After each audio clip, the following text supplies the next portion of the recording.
大家好啊，歡迎到90後生活投資頻道，我是史蒂夫。咁我哋成日都話新加坡咧係一個好適合工作嘅一個國家啦，係咪？因為新加坡咧其實有好多唔同種類嘅工咧係非常之特別嘅，同埋你都未必喺自己嘅國家揾得到嘅。例如係一啲半導體嘅行業啊、製造業，甚至係一啲 IT 嘅行業啊，因為好多係 IT 巨頭，譬如係 Google 啊、TikTok 啊，都係其實喺新加坡咧有佢哋自己嘅總部㗎嘛，係咪？即係 APEC 嘅總部啦。咁如果佢哋有 APEC 嘅總部喺新加坡嘅話，變相啊，如果你想揾一啲 IT 嘅工咧，就比較容易嘅。咁所以我哋成日都話新加坡揾工咧，其實係比其他國家易嘅，即係其他亞洲國家啦，譬如係香港啊、日本啊等等嘅地方啦，係咪？咁所以話新加坡咧就比較適合工作啦。但究竟咧佢係唔係適合我哋退休呢？咁今日咧我就想探討下呢個問題嘅，我就會從衣食住行四個角度睇下究竟新加坡係唔係適合我哋退休呢？第一個就係衣啦，咁衣咧其實好 depends on 呢個天氣嘅。眾所周知咧，新加坡就冇四季嘅，咁得夏天嘅啫。咁得夏天嘅話，着衫就比較容易啦，你因為都係得夏天衫啫。一嚟就係 T-shirt 啊、背心啊、短褲啊、拖鞋啊等等嘅衫啦，咁就唔似其他嘅國家，譬如係一啲好凍嘅國家呢。咁因為如果你要買冬天衫嘅話，其實大家都知道冬天衫呢就比呢個夏天衫啊，即係背心、短褲、T-shirt 啊貴啲㗎嘛，係咪？羽絨嗰啲都貴啲啦。咁所以呢，如果講翻衣嘅話，我覺得新加坡呢係適合退休嘅，因為衣服嚟講其實佢唔需要着到厚褸，就算去到好凍嘅地方，即係譬如係勁冷氣嘅地方，你都唔需要用到羽絨啦，係咪？咁所以呢，我覺得新加坡呢喺衣方面呢，其實係去到退休嘅時候呢，都係好方便嘅，即係唔需要刻意去買好多衫去保暖啊，或者係需要換季啊，咁樣要用其他衫啊，咁等等嘅嘢咯。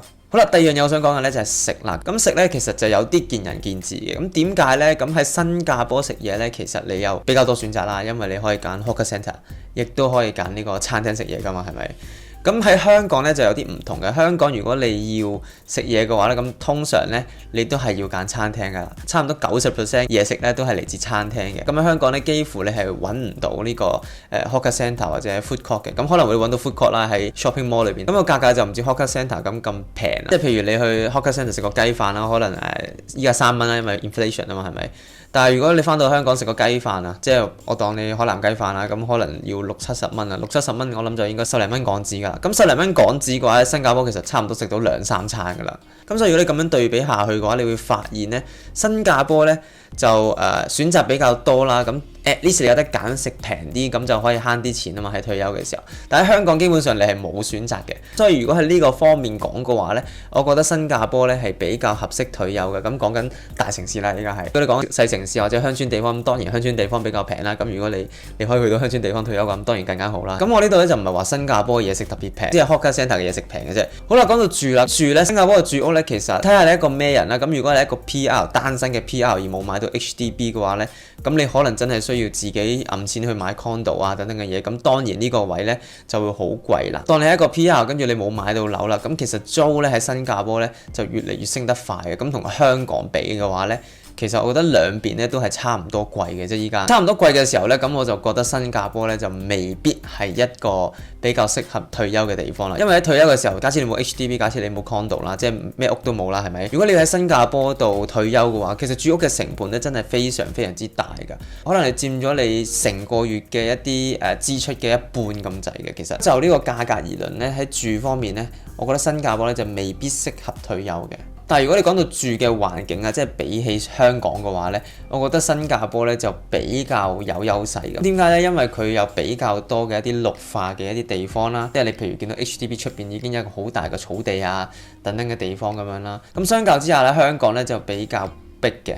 你會見到好多嘅高樓大廈喺你附近出現呢，咁你個壓迫感就比較大。但係整體而言呢，我都係覺得新加坡喺住方面呢都係唔太適合退休嘅，因為真係有啲太貴啦。同埋加上通脹嘅話，你真係唔知道佢個房價可以升得幾快。越嚟越多嘅後生仔啊，或者一啲外來嘅一啲外國人啊過嚟做嘢嘅話呢，咁嗰個租金呢可能就一路咁上升啦。咁我哋都見到新加坡政府呢依家都好大力咁打壓，特別係一啲貴啲嘅房地產啦。好啦，去到行啦，咁新加坡同香港嘅一啲transportation， 即係一啲交通工具咧，其實都好相似，即係 MRT 啊同 MTR 啊，其實都好似嘅。但係一樣嘢就比較特別嘅，我發現咧喺新加坡搭 MRT 咧，其實就唔算好貴嘅。咁我印象中最貴搭過一程咧，都係最多2個幾或者係唔過2蚊嘅，冇記錯嘅話。咁如果喺香港搭呢個 MTR 嘅話咧，最貴應該都試過20零30蚊嘅，20零30蚊係講緊5、6蚊嘅，5、6蚊一程車啊，來回到10蚊波子㗎啦。其實都真係幾貴㗎喺香港搭車。第一樣嘢需要講嘅咧就係喺香港咧，如果你去到退休年齡即係65歲嘅話咧，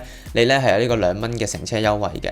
咁如果講翻2蚊嘅乘車優惠嘅時候咧，香港係比較好嘅，因為好多嘅一啲交通工具你都可以用嗰個2蚊咧去搭啦，即係譬如你搭 MTR 啊，你搭巴士啊，全部都2蚊優惠。咁2蚊其實只係1蚊波子都唔使，咁真係非常非常之平嘅。咁新加坡其實都有類似嘅優惠嘅。咁新加坡嘅長者如果想搭車嘅話咧，咁佢哋最高要俾嘅錢咧，其實係1蚊內嘅啫。咁1蚊內嘅話，其實都真係幾平嘅。但係如果你要比較翻香港嘅話咧，因為香港只係2蚊港紙一程啊嘛，係咪？咁來回先4蚊，4蚊都唔夠1蚊波子。如果你計翻每程啊，即係一程一程咁計啦，計翻最貴嘅話，因為新加坡最貴咧係0.92啊嘛，係咪？香港最貴係2蚊啫。咁所以我覺得呢個搭車嘅位咧，我覺得香港咧就比較有優勢嘅。好啦，咁分析完4點之後咧，你會發現咧，新加坡喺醫啊同埋食方面咧，比香港或者其他大城市咧係比較適合退休，因為佢嘅天氣啦，同埋因為佢嘅食物嘅選擇咧，即係有平有貴俾你揀嘅。整體嚟講，如果你真係想揀一個大城市嚟退休嘅話咧，新加坡其實係一個唔錯嘅地方。咁如果你講翻我嘅話咧，我咧就退休之後咧，我會選擇去翻一啲比較